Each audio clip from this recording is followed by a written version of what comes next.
Thank you. I certainly admire all of you getting up at dark 30 this morning to come out and hear this talk on the problem of evil.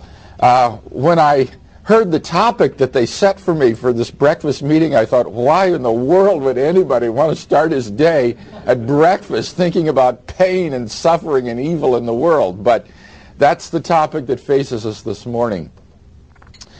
Now, certainly the problem of evil is the most serious objection to the Christian faith in the existence of a loving and omnipotent God.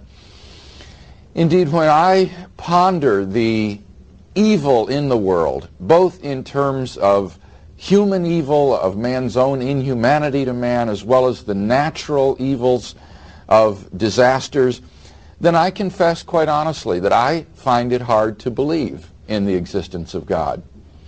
Maybe some of you have felt the same way. Maybe we should just all become atheists.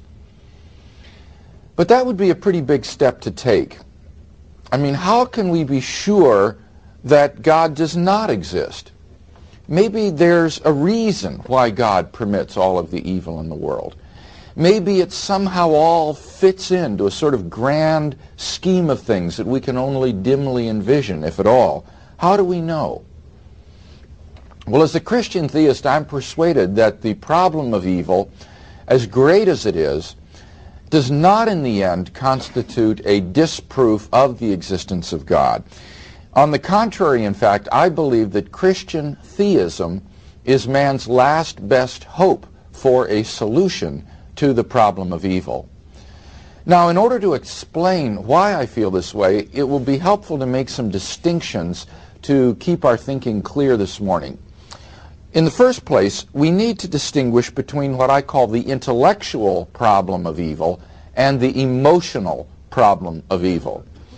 The intellectual problem of evil concerns how to give a rational explanation of the coexistence of God and evil. The emotional problem of evil concerns how to dissolve people's emotional dislike of a God who would permit suffering. Now let's look first at the intellectual problem of evil. There are two versions of this problem, the logical version and the probabilistic version. According to the logical version of the problem of evil, it's logically impossible that God and evil could coexist. If God exists, then evil cannot exist. If evil exists, then God cannot exist. The two are logically incompatible. Now, since evil evidently exists, it follows, therefore, that God does not exist. But the problem with this argument is that there's no reason to think that God and evil are logically incompatible. After all, there's no explicit contradiction between them. So if the atheist means that there is an implicit contradiction between God and evil, then he must be assuming some sort of hidden premises which need to be brought to the light and which would serve to make this contradiction explicit. But the problem is that no philosopher has ever been able to demonstrate successfully what these premises are. And therefore, the logical version of the problem of evil has failed to demonstrate any inconsistency between the coexistence of God and evil. But more than that, we can actually prove, I think, that God and evil are logically consistent with each other. You see, the atheist presupposes that God cannot have morally sufficient reasons for permitting the evil and suffering in the world. But this assumption is simply not necessarily true. So long as it is even possible that God has morally sufficient reasons for permitting the evil in the world, it follows that God and evil are logically consistent.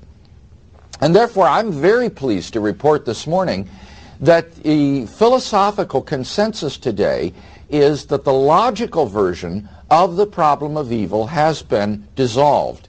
There is no inconsistency logically between God and evil. But we're obviously not out of the woods yet, because now we confront the so-called probabilistic version of the problem of evil. Now, according to this version of the problem, the coexistence of God and evil is logically possible, all right, but nevertheless, it's highly improbable. The extent and the depth of evil in the world is so great that it is improbable that God could have morally sufficient reasons for permitting this evil to occur. Therefore, given the evil in the world, it is improbable that God exists.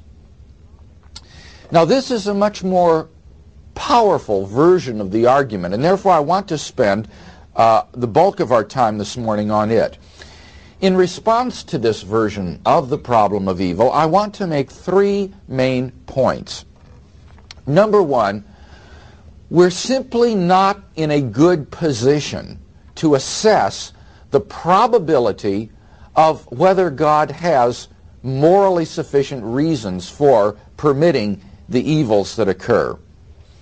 You see, as finite persons, we are limited in time, in space, in intelligence, in insight.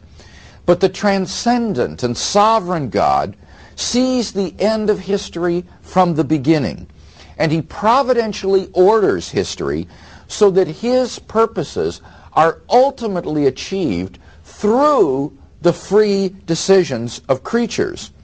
Now, in order to achieve his ends, God might have to put up with certain evils along the way which humans freely perpetrate, or which are necessary conditions for the existence of human freedom. Evils which appear pointless to us within our limited framework might be seen to have been justly permitted within God's wider framework. Let me give you an illustration from a recent field of science, chaos theory. In chaos theory, scientists have discovered that certain macroscopic systems are radically unstable to the smallest perturbations.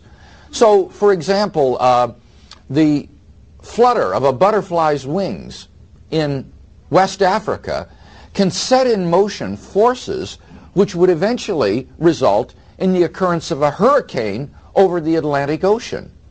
And yet, no one looking at that little butterfly palpitating on a branch would ever be able to predict, even in principle, the outcome of that butterfly fluttering his wings.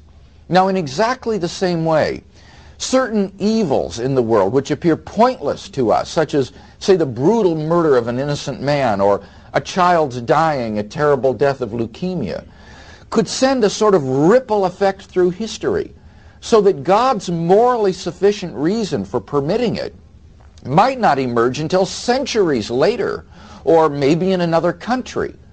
When you think about God's providence over the whole of human history, then I think you can see how hopeless it is for us finite, limited observers to speculate on the probability of whether God has a morally sufficient reason for permitting any particular evil that we observe. We're frankly just not in a good position to assess these kinds of probabilities with any sort of confidence.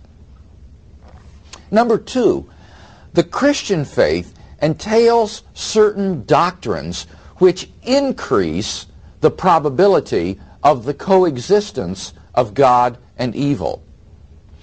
In so doing, they decrease any improbability which evil would be thought to throw upon the existence of God. What are some of these doctrines?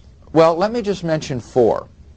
Number one, the chief purpose of life is not happiness, but rather the knowledge of God. I think that one reason that the problem of evil and suffering seems so intractable to people today is that we just naturally assume that if God exists, then his purpose for us human beings in life is happiness in this world. But according to the Christian view, that is false. The purpose of life is not happiness as such, but rather the knowledge of God. which in the end will produce ultimate and everlasting human fulfillment.